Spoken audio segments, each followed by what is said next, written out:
Hello, welcome to Bookworms. It's the show where we read a book and then talk about that book. I'm your host, Alex. And I'm Joe. How you doing, Joe? Doing fantastic, Alex. How about you? I'm just grand. It is so good to have you here. It's good to be here. Yeah, finally getting to read a book of my choice, a real book this time, an excellent, amazing book. This is the show where Joe and I choose 16 books. We alternate monthly. We each choose one per month, and we talk about those books. We started with me. We just did a Joe book, and now we're back to me. And oh boy, do I have a good book for you. Sure. Joe is just doing fantastic radio over there. I know. It's been a long day, Alex. A long day. So I don't know about you, but I was in meetings all day, then a 2-hour car ride. Yeah. This is like, I don't know, welcome to my world. Or like you finally like came out to my neck of the woods. So I'm the one who's used to working a full day, driving down, doing podcasts, driving home. But you came up to me this time. And I really appreciate that. I did. Yeah, well, now that we're getting into the winter months, hopefully I can do this more often. Yeah, I was wondering if I was ever gonna see that beautiful face again. That face for radio. Yeah, the face for radio. You're getting. I saw you sharpening the knife, ready to cut it off last time, just so you could keep it with you. Yeah, we've been reading some dark books lately. We have. This one's not quite as dark though. This one's a little bit lighter. I mean, still dark because it wouldn't be a good book if it wasn't some sort of conflict. It does largely take place at night. Yeah, I said it would be a very dull book if there was no conflict. So.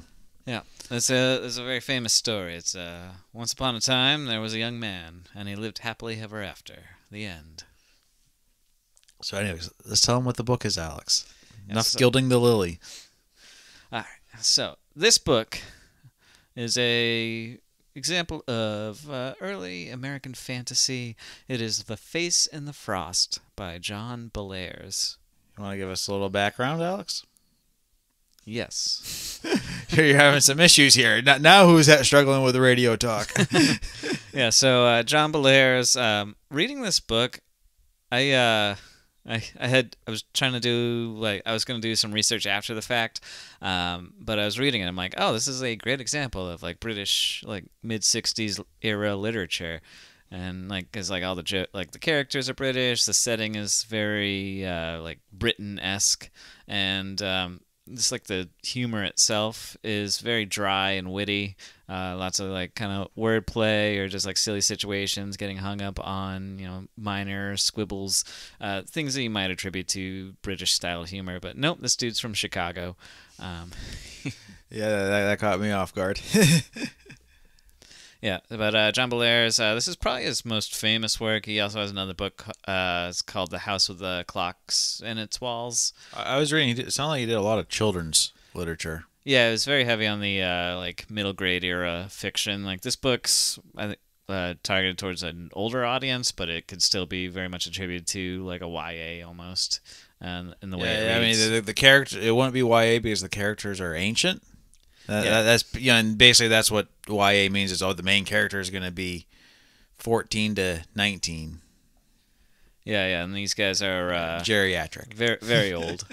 It's a lot of geriatric humor in this book too. But I read this book a couple of years ago. I thought it was fun. It was hard to follow in some places. Yeah, it was through a time in my life where I was doing a lot of skimming while I read. But I wanted to For shame. Yeah, I wanted to revisit it though for a number of reasons. Number one, it's really short, and I love that about it. Number two, I remember the humor. Even though this book was written 67, the humor is still held up pretty well. Yeah, it was published in 69, so it's probably written around 67. But the humor kind of just still held up for me even that amount of time, so I wanted to revisit it.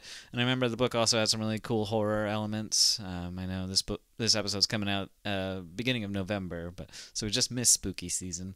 But it's good thing we did Alice when we did, huh? Yeah. So still kind of tied into that. So I thought it'd be a fun one to revisit, and I was pleasantly pleased. Not to spoil my opinions at the end of the book.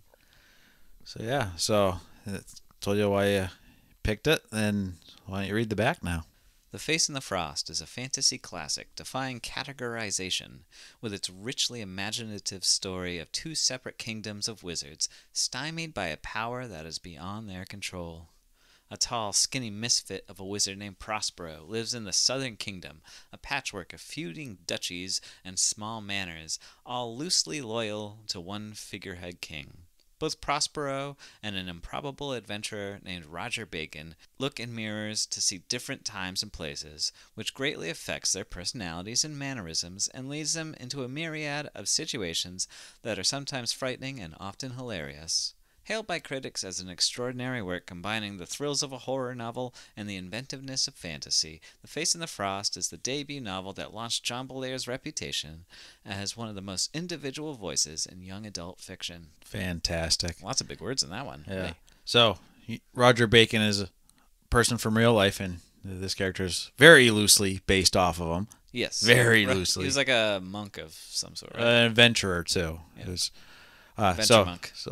Funny story. I was listening to another podcast, and they were talking about AI, and there was apparently a new AI on the market called Pi, personal intelligence.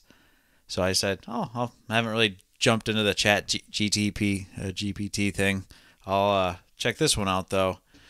And I just finished this book, and spoiler alert, the ending, a little disappointing, kind of confusing because it just, we'll get into that. But I asked, to explain who this third mystery wizard that came in was.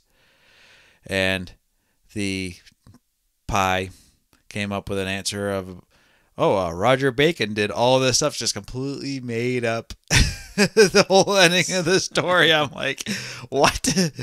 So, of course, I had to look up the wizard's name at the end of the story. I said, you're wrong. It's the wizard's name was this. Oh, I'm sorry for that misunderstanding. And then it completely makes up a whole nother plot line just with that wizard's name. Oh, it's like, oh, jeez. So, I went to Google like every person should do instead of going to these other AI platforms and put it in and basically said, yeah, they're figure it out because no one else has. Anyways, that was just my funny little aside. Yeah, I was also very hung up on who this random wizard at the end was too. So I'm glad you asked AI. I googled the guy's name and I got a character from The Simpsons. So, but let's hop into this. We start with Prospero at home. Yeah, before we get into the story proper, there is a short prologue. Where we learn a little bit about the setting. Oh, yeah, that's right. I don't know if it's a gripe or if I kind of liked it, but the world building in this book is very sparse. Very sparse, but very detailed at times, too. Like it's.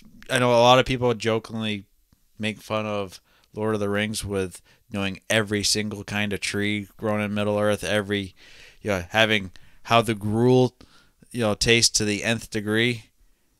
We'd have this bounding in the world where we're like just flying by stuff, and all of a sudden we'd have pages of minute detail just thrown in there. Yeah, this one throws out all the minute detail. So it's basically picture England, and there's a North Kingdom and a South Kingdom.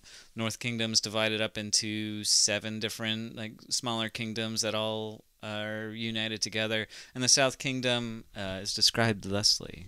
So North Kingdom is, think ancient China when one of the times they're broken up, and then Southern Kingdom or maybe Westeros, all broken up, and then Southern Kingdom is basically just a free for all. Think ancient Ireland where every clan is fighting everybody, and the clan size is about 10 people. Yeah, so the history of the South Kingdom was stranger and much more chaotic.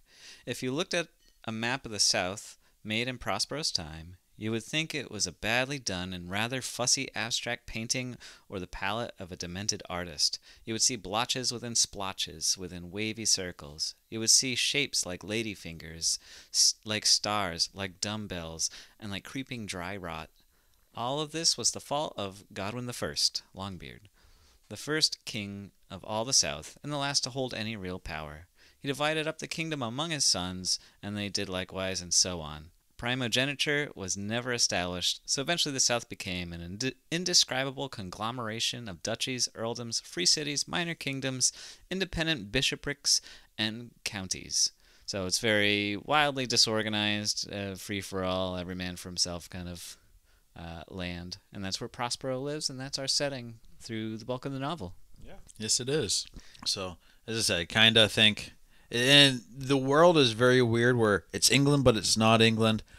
But Prospero and these other wizards are basically able to kind of feels like jump dimensions and times. Like we find out Prospero has a mirror that can just see fairly random things and likes to go into excruciating detail about those things. And Prospero is just very like, bah, I don't need to hear about this. Leave me alone.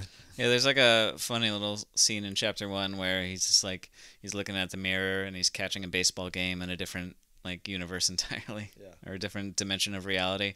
I did want to read the opening sentence of chapter 1. I have a quick little knowledge check for you.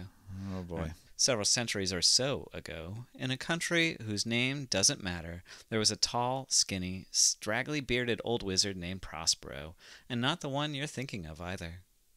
My question to you, Joe, is who is the one he is referring to, also named Prospero? I have no clue.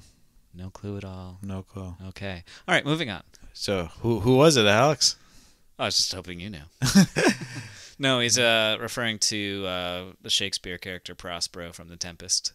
Okay, that makes sense. Yeah. I didn't really study Shakespeare.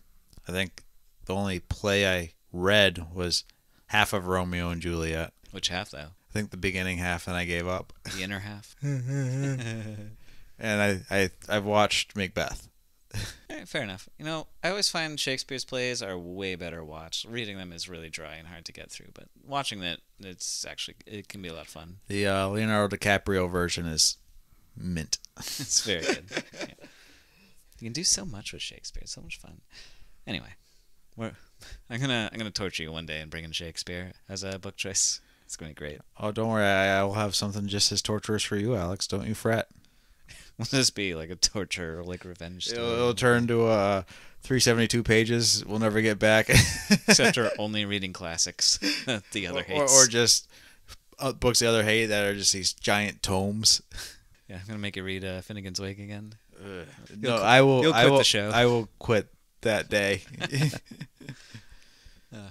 But anyway, get back into it. Yeah, we get back into it. We're at the house. Yeah, so Prospero's at the house. He's kind of just fixing breakfast, doing his thing.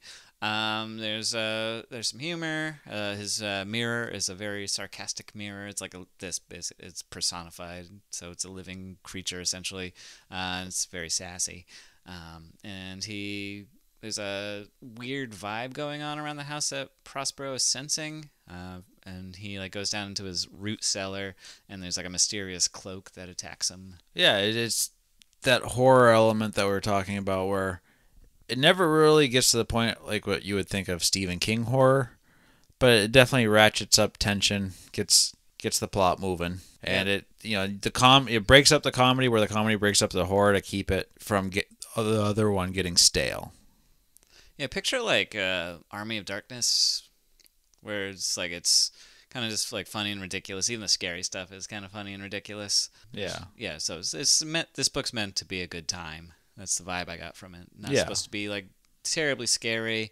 It's ratcheting up tension, but then you bring the comedy in to bring it back down so that you're not on 11 by page 20. Yeah, there's like a lot of like scenes that are supposed to be really intense but are also like wildly funny. So exactly, that's great. But yeah, so we it's kind of just like setting the scene of Roger's house, where it's just cluttered. Roger's, you mean Prospero? Not Prospero's house, excuse me. Prospero. I'm gonna do that thing where I mix the characters up entirely, like John and Dave from. Anyway, who cares? So Prospero's house is it's filled to the brim with wizarding knickknacks and doodads and strange things. There's mysterious stuff going on. Yeah, so he's figuring he needs to do something. He just randomly says a spell that does nothing, and they say, one of the first spells he ever learned, and he's still not sure what it does. He just apparently says it every morning just to see if it works. Yeah. We also get a little bit of the how the magic works, where they can say what seems like mundane things, but it's certain phrases and words, and almost having to sing a certain sing-songy or stop-startish, and knowing when to do it, when to make inflections and all that stuff. So it's not just abracadabra. It's, you have to have a science behind it. The magic words are sometimes funny. Like this one, they're trying to like shrink themselves, and it's the magic words are shrivel, shrink, squinch and squibble, dwindle, dwelp, melt and dribble, zalame alcazar. And so they're saying just stupid shit. Yeah. And it's entertaining. Yeah. But anyway, Roger shows up. They're buddy. Roger kind of starts sharing what he's been up to. There's this mysterious book with a strange seal on it. And we get a story about how Prospero feels like something's going on and it must be connected to that book. Doesn't really give an explanation why, but apparently Prospero has been looking for that book.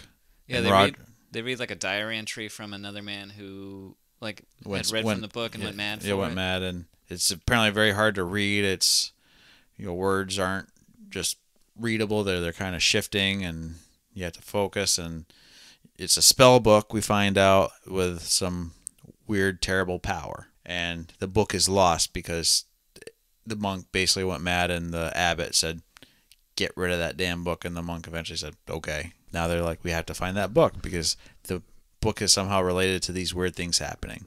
Yeah, and the story's your standard hero's journey. There's a calling, so they have to go on a quest. And so they go on a quest to find the book, but they don't even make it out of the house before they realize their house is surrounded by 3 dark entities. So they have to sneak out a different way. Yeah, so they go through the basement on a secret tunnel. Yeah, so they have Prospero has a little escape hatch. He has a model ship and a little stream that runs under his house. So he that spell that I just read. Joe and I are actually both very small now, because Prospero and Bacon shrink themselves and then get in the little model ship and sail away. Yeah, and where they run into a troll that's dammed up the river with it's a rivulet or whatever. You're just a puddle leaking into another puddle underground, but the troll had stolen Prospero's screen to his house and set up a trap to capture things, and he wants to eat them for a snack. And hilarity ensues. Yeah, they get by him, and they wind up in one of those teeny tiny little kingdoms, and they're seeking. I think they meet with the king of that small little land. Grom, yeah. Very air of self-importance. Kind of get a feel for a little bit of world building there, and then they find the library where they want to do some more research on the book. I have a quick introduction to Grom, if you don't mind, Alex. Go ahead. This is the wizards are being brought to Grom, and Grom basically has his servants talking to him in different ways. Nahum bowed and spoke. Most intransigent monarch, 2 wanderers whose years hang about them like millstones, though their wisdom rattles beads in the nursery of the mind, seek humble access to your cloud-bedazzled person. The wavy eyes grew bigger behind the bottle glass. Oh, good heavens, it's Prospero and Roger. Come in. Nahum, you should stop studying rhetoric books and go back to Beowulf. I like the alliterative style better. Nahum bobbed again. My crest is cropped by croaking cranes. I go to drown in doleful dumps, dead drunk with dreary head. He turned and left. Yeah, he's just talking a whole lot of sense there. Yeah. So I said that's what we were muddling through in this, but yeah. So there's that kind of just awkward encounter, and there's like, all right, well, we're gonna go to the library now.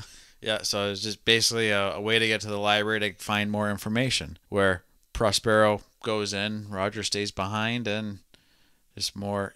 Again, it's just creating tension. We have the haunts go after Prospero, and he learns who is behind all this stuff.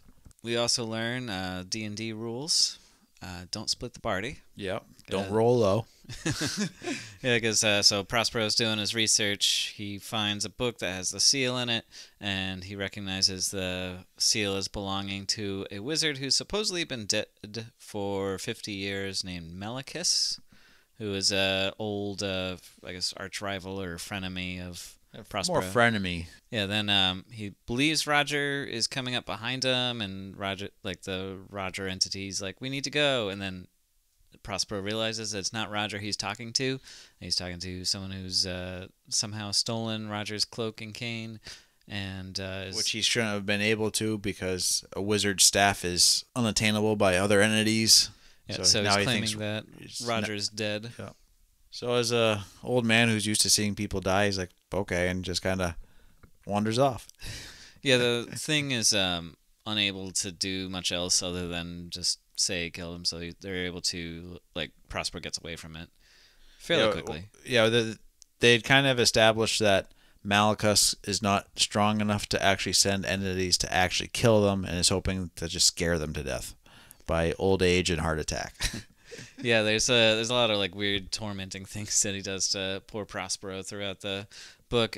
Prospero like doesn't fully believe that Roger Bacon's dead, just because that thing was unable to harm him. He believes that it like was unable to harm Roger as well. But he's also unsure where Roger could have gone to. Because Roger is gone. Like he leaves the library and Roger's not there. So, and will he come back? So at this point, I was starting to see a lot of.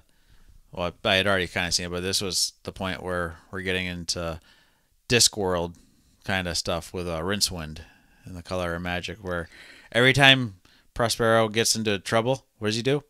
He runs from it. Yeah, there's a lot of running from things. I was actually going to describe a cool chase scene because he goes to visit Malachus's grave next. Like he does one of his cool spells to try and like summon Malachus from the grave, and instead he meets a zombie, and the zombie is clearly not Malachus. The zombie talks to him, and it's like it's like one of those things that, you know how like in Supernatural they put the ring of chalk or like salt rings around so Prospero's got one of those around him, and this like zombie guy's like coming up to him. Prospero's kind of scared now. He's whispering to himself like, I cannot come to the circle, cannot. And it says the man stopped at the edge of the line beside Prospero's head, and when he spoke he had the voice of a boy, panting and wincing in pain. I am under that stone. I was his servant. They killed me. Let me go. And there's like this whole chasing that goes on afterwards, but through all that we learn that Malachus is not actually dead. He faked his death, used his servant who's now stuck there until Malachus dies. Basically the zombie thing is like, release me, kill Malachus for me. Which, okay, well, which is kind of like, Prospero's like, yeah, that's what I was going to do anyways. Yeah, he doesn't make any promises. He just says, if I can set you free, I will. Well, I think then that goes to the whole thing of making sure he doesn't sell a goods he can't deliver on, because then he's going to have his soul damned kind of thing. I did see this, a lot of Terry Pratchett in this writing, though, in a lot of these scenes. And you could definitely tell that Pratchett was heavily influenced by, this story, at least initially, early on. Yeah, I was going to say this to the end, but like the story is very, like, I call it archetypal. Like, it's got a lot of, like, basic setups. There's not a ton of character development. There's not a ton of world building, but that storytelling style that goes throughout this book, like, you read a lot of stuff that comes after it, and you're like, you can just kind of pick up on it, like, oh, they're like that dry sense of humor, or the adventuring through the medieval fantasy land. Like, it's very well set up in this book, and really, other than like Tolkien, which I believe John Bellairs, I've read a little bit from John Bellairs, he was trying to make like an easier version of Tolkien. You don't see that very often in like earlier fantasy stories. So yeah, I kind of took it as like when we were talking about Ian M. Banks last season, how he is kind of an author's author. Yeah, a lot of authors and deep, either fantasy or sci-fi readers know about them, but you get to more of the general audience, they don't know about it. So I have a feeling that a lot of authors, big, that we consider big now, back in the 60s, this is what they were growing up with. You could either have Lord of the Rings, or you could have something like this, and you can kind of see which direction they went with overly complicated, over-the-top stories, or trying to pare it down into something simpler and more straightforward. And a little bit easier to read kind of thing, and then being able to throw in horror or comedy instead of just a straight action fantasy. Oh yeah, Don't you know? I do know. No, it's I don't know. That's one thing I really appreciate about it is it's like very like you read it and you're like, okay, I see where a lot of people got their ideas. So Terry Pratchett Rincewind's a great example of like being, I don't know, just very like a younger version of Prospero. Exactly, yeah. All So right. yeah, but as we're going along, Prospero is seeing that more and more these villages he's crossing through are feeling the unease that he's been feeling because the world is crumbling and they are blaming wizards and wizarding people, and he has to be much more careful who he announces himself to. Yeah, there's a lot of hatred of wizards. Like, every time they find out he's a magic, like every inn he stops at, they find out he's a wizard, and they're immediately like, Giving him the cold shoulder. yeah, give him the cold shoulder. The owners of the establishment are always like, drink your drink and get the hell out, kind of thing, Yeah. going for him. And then he finds a town where he isn't chased out of, and he's just like, why is this town so boring? Yeah, he shows up at a town called Five Dials. Or what he thinks is called Five Dials. Yeah. He's staying there. People are like, it's eerily nice to him. Like, it's like they're being nice, but not in a good way. And he said just the whole time he's like, these are the most boring conversations I've ever eavesdropped on, and nothing is being said, and these people look so bland, it's almost insulting to my eyes. And finally the place ends, and he's like, goes to the barkeep and he's like, I want to sleep here for the night. Okay. Goes up to bed, realizes, still feels something's wrong or off, but can't put his finger to it. And then he realizes that the town isn't real.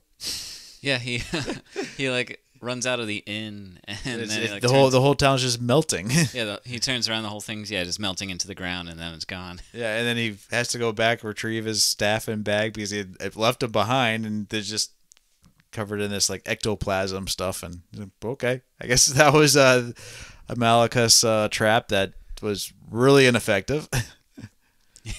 Yeah, it was one of those attempts to scare him, and didn't work. Yeah. But he finds the real Five Dials, which is an inn, and he's reunited with Roger. Exactly, and Roger explains how he got separated, and we get a little back and forth of. Basically, the entity was disguised as Prospero that time, led him into the woods, and he got lost. And I think he ended up visiting Malachus's house at some point. Yeah, he followed in Roger's footsteps, and basically he was able to get around because he was able to find a horse or get a ride in a wagon to get ahead of Prospero. But it was basically, he was just falling, a few days behind, and kept seeing, Prospero would leave clues to say, "Hey, Roger, I've been here. Keep coming if you're catching up," kind of thing. So, but yeah, so pretty straightforward. Where do they end up next? Is that the monk they end up with? No, it's the clockmaker. Yeah, they work their way to a place called Bishop Bowes, I believe, is what happens next. That's a town that's being attacked by some soldiers. Oh yeah, because the north or the south is attacking the north because they feel that whatever is going on is because of the north's wizard plotting, and they're gonna go burn and raid the towns just across the river. Yeah, and this is pre-Indiana Jones, but Prospero is tasked with destroying a bridge, and so he's standing on one side of the bridge, and the army's like trying to come across, and he's like trying to figure out the right spells that can destroy the bridge, and he's also like casting spells to scare the soldiers away. Scare the soldiers back so they stay on the other side of the bridge and don't like try and cross while he's trying to do it, because he's a wizard and he has very few hit points and he can't do melee combat. So there's just like multiple pages of him just like trying different spells, trying to. He's throwing tarot cards out, just saying, "Do something, do something." And eventually he does end up collapsing the bridge, and they're like, "Oh, thank God," because all the other bridges are wooden, and the townspeople can burn those. Yeah. But yeah, he. And then they get into the town. They realize the town is already empty, anyways. Yep, they'd already cleared, like in anticipation of the attack, they cleared the village out. I want to read this part because I thought it was a very funny reference to a different fairy tale. So they're walking around the garden, and it's not entirely clear what they're doing in the garden. But Roger, he finds a tomato. We find out his plan is he's trying to turn something into a carriage for them. So he says his magic words, higgledy piggledy, Saint Athenius riffled through volumes in unseemly haste, trying to find out if hagiographically John of Jerusalem like almond paste. And it says I totally butchered that. At first, the tomato just wobbled foolishly on his platform of weeds. Then it swelled and spun into a reddish cloud of gaseous bromine, deadly if inhaled, which gradually took the shape of a carriage. Unfortunately, it was the kind of carriage you would expect from an overripe tomato. A large, sagging purse of red leather on prickly green wheels. As Prospero and Roger watched disgustedly, the wet jolly bag collapsed, oozing ketchup from many slurping cracks. And then Prospero says, "Care for a bean?" So there's being sassy old guys trying to turn carriages or make carriages from tomatoes. Eventually, they find like a gourd, and they just make do with that. But, Yeah. I found that scene to be very funny. Yeah, that was a good one. So they start riding around in style, and then when did they find the clockmaker? Yeah, I guess it was after they had the gourd. They pick him up because he's like, "Hey, can you give me a ride?" And they're like, "Yeah, sure, why not?" Yeah. And they take him to his home, and his wife cooks him dinner, and they're all confused, like, why are you guys not terrified of us? And then I forget the reasoning why, but basically the point of this whole thing is they say, "Hey, by the way, we were told to give this key to someone that name starts with P, like 3 generations ago. And while yes, there's been many people with an initial of P that stopped here over the years, even in my lifetime, you seem like the guy that we want to give it to you. So here you go." Yeah, and credit to John Bellairs. Like, this is just straight up Deus Ex Machina. Like, here's the thing you need to defeat the bad guy. Yeah, no clue what the key does or anything like that. Yeah, it's completely out of nowhere. Like, I don't know. It's almost like one of the laziest writing tropes you can do, but he pulls it off because it's just so ridiculous. It's to be funny. Yeah, and it was because Prospero was able to fix a clock, and yeah, here's a random key for payment. Yeah, and then we got our big confrontation after that with they finally find Melicus. No, they go to the monk first. Oh right, they go to the monk. Yeah, where they try to get to the town because they're in the Northern Kingdom now. Yeah, because the monk helps them get into the town, right? Yeah, the monk has to help them because you had to go underneath the mountain. This basically where the sheer cliffs on both sides, and the tunnel's got multiple. What are those metal gates that they have for castles? Call them gates. Well, no, they're like the ones that drop down. Drop gates. I don't know. Drawbridges. I don't know. It's just the ones that go behind the drawbridges. There's a special name for them. Anyways, besides the point, they're looking in, and there's multiple layers, and like one would take us hours to get through, and there's at least 15 here that we can see. And they're like, okay, let's find another way, and they find in a valley that's right next to this mountain a tower. And the weather's been getting colder and colder, and this tower looks like it's in the tropics. And they see a guy walking around outside. They're like, yeah, let's go check this out. So they go down in the valley, find out it's a monk who likes to grow things that got kicked out of the town and is living in the tower. And yeah, he gets them over the mountain by giving them magic beanstalks. Yep. And they're in the town. It's another abandoned town, right? What? So no, the town's abandoned. Yeah, the again, town's abandoned again because they were confused because they thought the town would be bustling, and it turns out no, everyone got shipped out of here, and they find Malicus engrossed in his book, unable to tear away from it. Yeah, and if it sounds like we're getting confused on the order of things, it's because this book is all like we've been talking about this plot for about a little over half an hour now, and it's only 150 pages, so this stuff happens very much like bang, bang, bang, like one thing after the other. Mm-hmm. So it can be a little hard to follow in some of the action scenes. And you'll get minute detail on something where it's going on for 2 pages, and then in a paragraph you've jumped 3 counties over into the next situation, and you just there's this quote here that a little bit further back, but starting the start of chapter 7.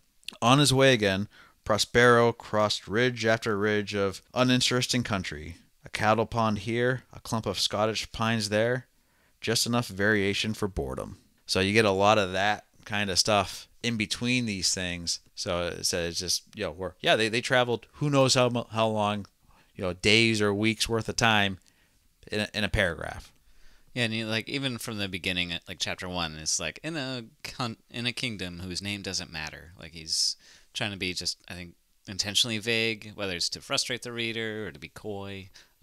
You get a lot of that. So he's there's a little bit of sarcasm in there. It's like, yeah, I could describe all this to you in agonizing detail, or I could just say, yeah, it was really long and boring. Anyway, here's the action, and he does that instead. So yeah, so we're jumping. It jumps a lot on us, and so that's why we seem confused. Yeah, they get to they find Malachus. He's working a spell. They find out that's gonna plunge the kingdom into endless winter. There's like a magic orb that he had built with Prospero 50 years ago. It's part of their graduation from wizard school, whatever, apprenticeship, I guess. It's referred to as the paperweight because Prospero never really had a use for it, so he just used it as a paperweight. Yeah, basically they left it in this shack because they both had a dream prophecy at the same time the day that they finished it, saying that you must take this orb out together, and whoever ends up with it is stuck with it for the rest of their lives. And so both of them were like, well, we don't want to, we don't know what that means, because we don't know if it means like we will never be able to put it down or what's going on here.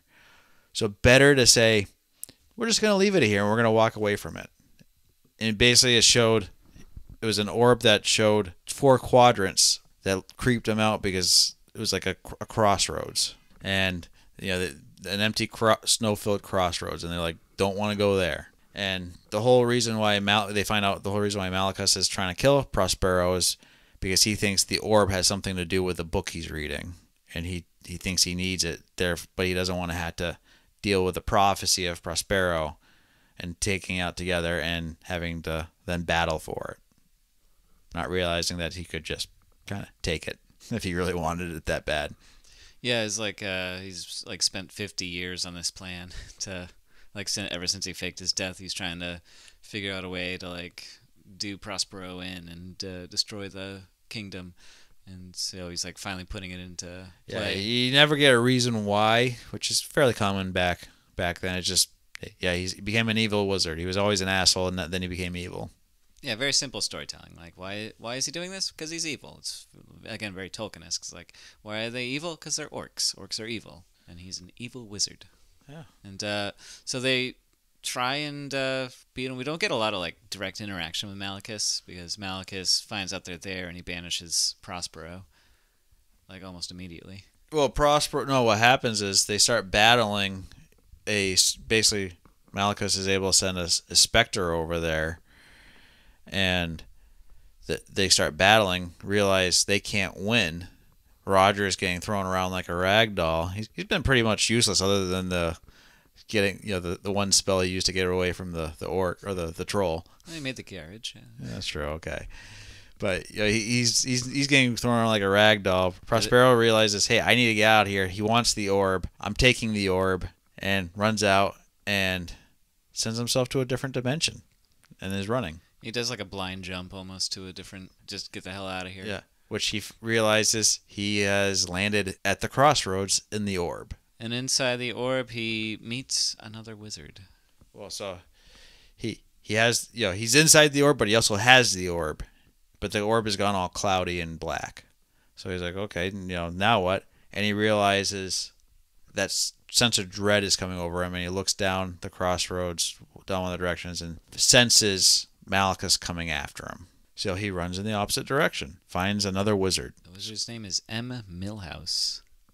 Yep. Which, who is this M. Milhouse? He's not been previously referred to at all in this story. He almost seems like a random wizard. Yeah, just a random wizard in another dimension. I was getting Merlin vibes, but I don't know if it feels like a little too on the nose. I don't even know if it was that. He's basically a tinkerer, iron worker, who ends up being this powerful wizard that's almost as powerful as Malachus and Prospero. Basically, he goes to Prospero and says, I'll fight Malachus for you if you give me the orb. And Prospero's like, why would you want this? He's like, are you really going to argue with me right now? He's about to march through that door. It's like, fair point. Here you go. Have a nice day. And then the Millhouse says, "There's a door downstairs. Go through it." Yeah. So I was trying to figure out who Milhouse was. I was like Google literally like who is Milhouse from The Face and the Frost, and all I got was like Milhouse is a character on The Simpsons. It's like I don't know. They probably made a reference to it. Anyway, but yeah, Prospero goes to the door. He like slides down a rock chute and winds up back at his house. Yeah. Well, basically, there's the basement is full of doors. And he's walking around trying doors, and none of them will open. And he's like, "What the hell?" Of course, I'm like, "This is the point of the key to, get back to his universe." No, then he finds the door. Oh yeah, I remember that door. I wonder where it went. Walks down a tunnel, puts the door in, opens it, and winds up back in his backyard. Yeah, it's just a portal back into his world. Yeah, and meanwhile, he's listening to this horrendous battle upstairs. Yeah, he's completely away from Malachus now, and there's like there's a blizzard going on. There's all sorts of dark entities. He's kind of like frantically running around his house, figuring out what to do. Yeah, you think the house feels like it's about to explode because it's the only calm place, and all these spells are trying to break in. And finally, he remembers, I know where that key goes. Runs to a random cubby under his stairs, opens it, finds a note that says, "Use the spell." Yeah. So he utters the spell, and it's like it's the spell. He said that in the beginning of the book that he didn't know what it did. That was the spell. Yeah. It's like the whole thing was so ridiculous. It's like you get a key that you don't have to actually use on the door to get back home, but on a cubby that just says, "Hey, stupid, use the spell that you've." The first spell, again, there was hints of Rincewind in his trilogy, Rincewind and Discworld by Terry Pratchett. The last book is, I believe, the Color of Magic, where he's basically considered the worst wizard in Discworld because he can't actually do any magic, because when he was in wizarding school, he opened a book that he wasn't supposed to open and memorized a spell. He wasn't one of the spells of creation or whatever, one of the 8 colors of magic, and it's rattling around in his head, and if he says the spell, he destroys the world, but it takes up so much space in his head he can never learn another spell. So he's a wizard by proxy, essentially. And basically at the end of the book, he has to eventually say the spell, because the whole world has gone to crap, and he's like, okay, no, actually this spell does this purpose, and to get it back into order. And that's kind of like in this story, oh yeah, the spell that he doesn't know what it does, but he's been obsessing over for 70 years. Oh, here we go. I got it now. Yeah, and like all the stuff we were talking about was like that might resemble bad writing with like the Deus Ex Machinas and stuff. That's actually like, and that's really cool. He like came full circle with that. Basically, he saves the world, and just everything goes back to normal. Yep. It happens off stage, but Malachus is defeated.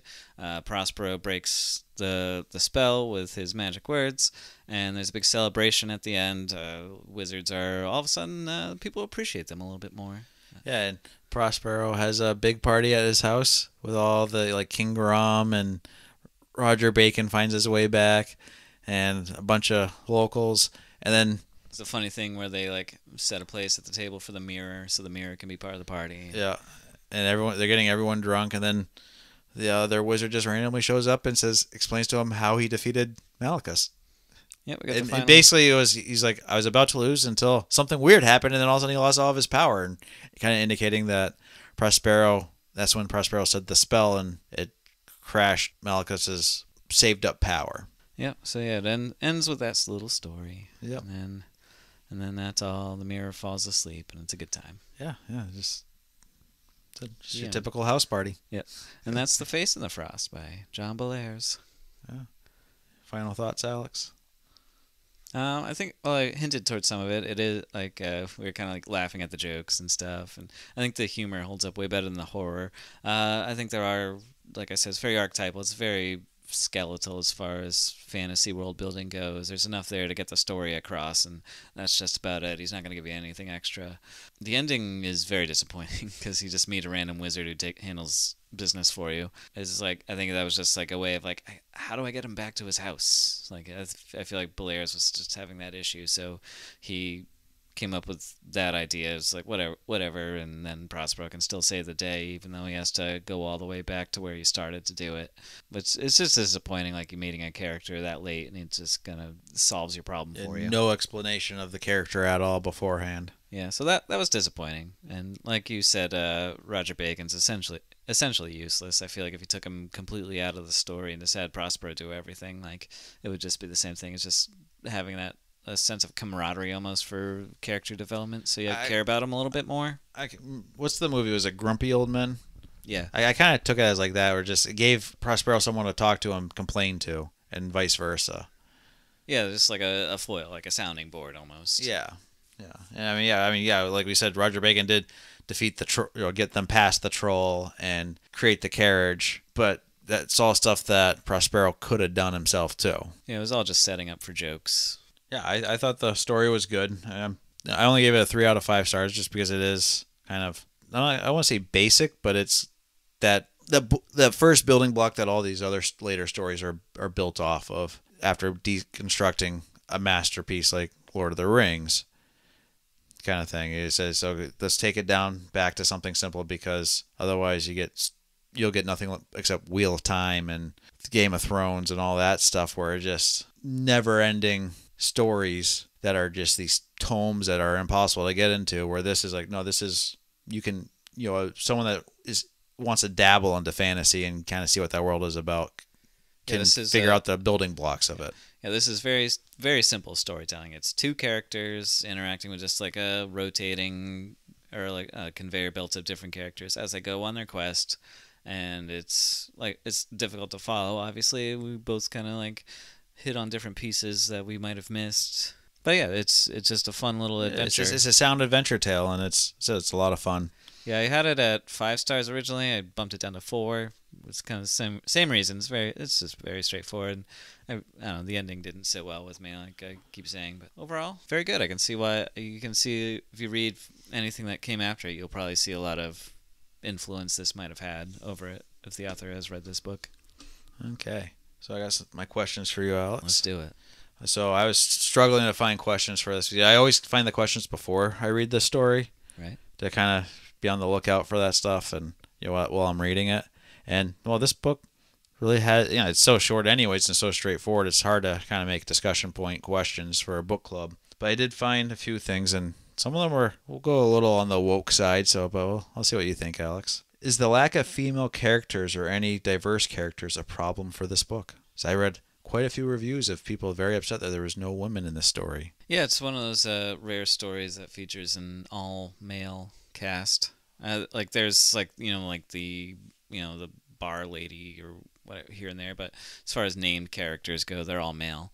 I didn't see any problem with it. I think it's a TED talk I watched because I'm super smart, talking about like the danger of a single story, and like there are other stories that John Bellairs has written that have they utilize female characters very much so. This is a story though about two old men. Again, I was the gender of the characters in this story in particular don't really matter. There's no like gender, like importance of gender roles. So I don't see, you can argue like, would it help the story if they were female? Like it wouldn't impact the story at all. Or really. Ran into a female, it didn't really matter. Yeah, so I think John Bellairs, he's male. He wrote male characters, and that's fine. Rather than him trying to. And I don't think you need. I don't think every story has to have everything in it. It's just like a lot of people. Well, this is because it was written in the '60s, so that's just part of the time. And then, like you said, other people point out that no, you wrote lots of female characters. I kind of put on the whole grumpy old men, like the movie. These are two bachelors that have never, maybe never even known a woman, because they're just so caught up in their books and their adventures that it's like, hey, two friends going on an adventure in medieval times, which not necessarily going to see a lot of strong female characters around necessarily. So, yeah, especially when they're so stuck in their ways. I mean, these guys are very particular about how they do everything because they're 70 or 80 years old. Yeah, and it's the kind of story where, like, if you want to gender, like, let's say you want to adapt it for a story, like a movie, like, you can easily gender bend these characters. Like, there's no, like, importance put into the fact that they're male. It's just that's just how they were written, and like I don't think there's any ill intent of having no female characters. There was no dynamics. need. It was a bondage between two friends, not it's a bromance. Romantic tension that's going to end up in a relationship. These are just two old friends doing what they've done for the last 50, 70 years. Yeah, and if it was two old female friends, it'd be the same exact story. How well do you believe the balance between horror and the humor is managed? I think it's incredibly well done. Yeah. And that's probably the book's biggest strength, is that balance of horror and humor. I mean, I think the humor holds up a little bit better than the horror does, but I prefer it that way. That's just a taste thing. I really enjoy horror comedy. It's probably why I chose, one of the reasons I chose this book. Like, this is right up my alley. Yeah, I think John dies at the end. Yeah, John dies at the end. Or I talk a lot about the Evil Dead trilogy. Like, that trilogy is perfect because it's all just horror comedy, and it's a lot of just body horror with gruesome stuff, but it's also very funny. So, I always gravitate to that sort of thing.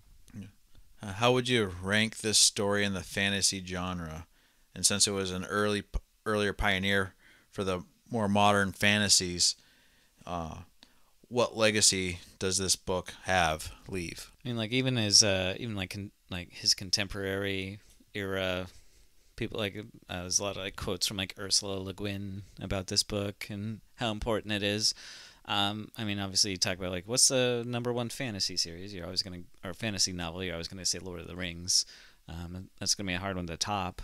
This one, it's a lot less known than a lot of. Yeah, fantasy. this is more of a writer's writer instead of a lot has happened in the world of fantasy since the Lord of the Rings came out. It's like that was a complete genre-defining moment in literature. This is a much more simplified, enjoyable read. It doesn't have that same like oomph to it. I would say it deserves to be in the conversation as far as like what are. Well, as we keep saying, it was the building block that a lot of our authors built off of that weren't doing a major epic. Yeah, like what are the books that like define the genre? And this is, I think, I would call it a genre-defining book. Like it's up there. Like you read, like we keep saying, like you read this, you're gonna see these archetypes in almost every fantasy novel you read. The two old wizards with pointy hats and long beards, like.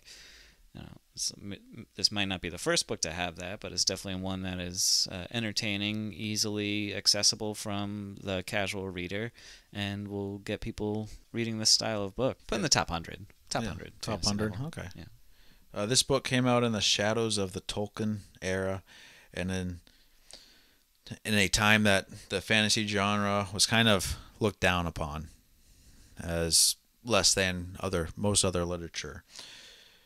Do you think if Bellairs continued writing adult fantasy instead of going more towards the middle school age fictions, do you think we could have had a different fantasy genre today? Or do you think it would have still been about the same? It probably would have been about the same. Like, this falls in line pretty well with Tolkien. As it says, it's a stripped down Tolkien. And it said you got like the series. What was that one that Brian, our other brother, was really big into, that where it was like 300 books long? And I think it's Raymond E. Feast is the author's name. I forget the name of the series. It was always like Shards of a Broken Crown. Yeah, but it said you get that, or you get like Wheels of Time or Game of Thrones. You have all these giant epics where this said, hey, no, you can have shorter, less complicated stories. It's okay. Yeah, and I wonder, like, he did, like, for kids' books, he had, like, 2 really long-running series in particular, like The House of the Clock in Its Walls. I forget it's named after the family in that story, but, like, that ran for, like, 7 or 8 books. He had another one that was 7 or 8 books. I wonder if he ever intended to write a follow-up for this one? He did. They found a rough draft manuscript type thing for a second book in this. They never published it because it was basically rough enough that they're like, and he wasn't a big enough name that they're gonna this is worth millions, like some of these authors that they publish old works of. But yeah, and like he did well for himself. I think he sold quite a few books in his lifetime. But yeah, I think his name is definitely faded because he died suddenly and while he's middle aged. And there's so much world building and history behind the scenes that the reader does not see. Like, you could have dozens of books in this world. Like, we didn't even get into like the mirrors to other dimensions that shape your personality. Like, that's like, a big thing they mentioned on the back of the book, but then they never really visit that too much. So it'd be interesting to see what he would have come up with if he'd had the chance to write those stories. So yeah, that's The Face in the Frost. The Face in the Frost. You have anything else you would like to say, Alex? I think it is a good book. Good job, Alex. Okay. Congratulations to yourself. So yeah, that's this month's read. Next month we have a Joe pick. Yeah. It's a definite recommend as you get into those colder months. Anyways, Joe's pick. So this is probably the oldest story we will ever read in this podcast, because it's reportedly to be around the same age as the Greek myths, though that is awfully hotly debated among everybody, so it's hard to say. We'll get into the history of this in that podcast, but this is an Irish mythology book. It is called, as us Americans would say it, the Tain, but pronounced in Irish Tain. Yeah, it's the story of Cu Chulainn and the battle for the cow, the amazing bull. So we'll be reading that. It is a translation book. So my translation is done by Ciaran Carson. I don't know, Alex, have you found the book yet? Yep, I have a copy of it. It's a little hard to find in stores or libraries, I've noticed. There are other translations, some older, some newer. It probably won't matter which one you get. It's going to be dense. It is a old story, and they haven't had the translations done to more modern audience readers like a lot of the more popular myths. Yeah, think about like Beowulf or the Epic of Gilgamesh. Those just really old stories. Don't really know the original author because it was probably told by word of mouth for so long. Yeah, and then it was finally written down, and then somebody came along and translated it. Into it was English. Written down in like 5th century A.D. by monks, or possibly even later. And I was quick bit about it, but basically the version we have now was several different scholars got together and went through all the old Latin from the monks and found bits of the story and were able to put it together enough, even though there was many different versions of it, because there was no straight through story that had survived when it was originally written down. So, and after it was written, it had been changed numerous times, rewritten many times. Yeah, so that's what we're going to be reading. I'm excited to talk about like history of folklore and things like that. Yeah, and, like how stories change. It's gonna be that's like my bread and butter as a librarian. I love talking about that stuff. So I'm super excited for this one. Yeah, so as I said, it's one of those myths that it's well known but not well known. So anyone worth their Irish salt knows who Cu Chulainn is, but they probably don't know the actual story unless if they are Irish and they grew up on the stories. Yeah, I know Cu Chulainn because I read Finn McCool the Giant of Knockmany Hill by Tommy DePaula. So, but we'll get into all that next month. So definitely find your copy of this book and read it along with us. It'll be great. You have any more comments before I do our outro, Alex? I have a question. Uh-oh. How do they, or where do they read along with us? At their homes. And then they listen to what we have to say and then comment back to us their thoughts. Where could they comment back to us? So they can email us at kendallbookworms@gmail.com. They could find us on our Instagram at kendallbookworms and DM us there. We have a website on Podbean through the Kendall Bookworm. You can rate and comment to us there. On Spotify, you're able to comment and rate, and I sometimes even put out polls. So make sure you do that.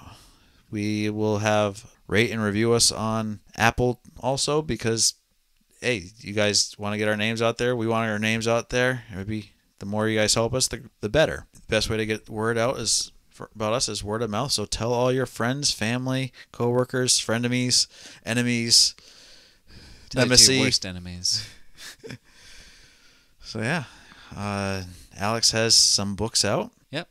Paul Plimpton vs. Ragnarok. At this point, the Destroyer will either be back on shelves or coming soon, so stay tuned. Yeah, we will have the link for those in the description. Well, Alex, I think that's everything.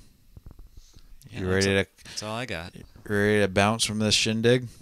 Yeah, let's get on out of here.